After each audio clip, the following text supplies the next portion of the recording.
நல்ல வேளை யாருக்கும் தெரியாம நாமளே இவங்கிட்ட வந்து பேசணும். இந்த விஷயம் மட்டும் வீட்ல யாருக்கும் அச்சச்சோ போன ரிப்பேர் பண்ண கொடுக்கலான்னு பார்த்தேன்.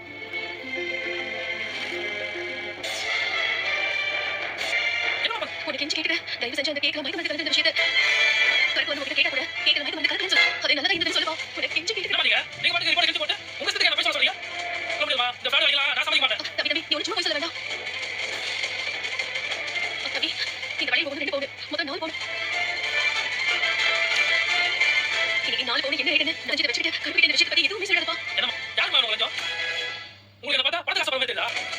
என்ன வேலைக்கு சொல்லிக்கிறேன்? என்ன அப்படிங்க? அட என்ன அப்படிமா? தம்பி வெறும் 2 வேலைக்கலாம் என்னால இருக்கணும். இன்னும் 2 வழி மட்டும் போதும்.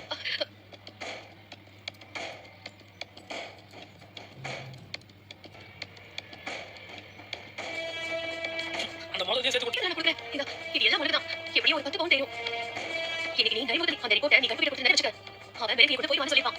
10 பவுன் கிடைச்சிருமா உனக்கு? அது தைரியமா போ. சரிமா நான் வரேன். தம்பி சொல்லுமா? யாரு இது பார்த்த மாதிரி இருக்கே? தம்பி அண்ணா நீங்க என்னப்பா வீடு வைக்கிறதுக்கா? அண்ணா அத லேப்ல டெஸ்ட் பண்ணேன். ரிப்போர்ட் வந்துச்சு. அதான் உங்களுக்கு தகவல் சொல்லலாம்னு ஃபோன் பண்ணேன். ஃபோன் ஸ்விட்ச் ஆஃப் பண்ணி வச்சிரேன். என்ன சொல்லுப்பா? நாங்க சந்தேகப்பட்ட மாதிரி அந்த கேக்ல பார்த்து கலந்துச்சு தானே? என்ன தம்பி மைக்கேல் வந்து தம்பி மாத்தி சொல்லு. தம்பி என்ன போய் யோசிக்கிறேன்? நீங்க சந்தேகப்பட்ட மாதிரி அத மயக்க மருந்து இல்ல. உங்களுக்கு சாதாரணமா கேக்குறேன். என்ன சொல்ற? இல்ல எந்த மருந்துமே கலக்கலையா? ஒரு மருந்து கலக்கல. அது மட்டும் தான் இருந்துச்சு.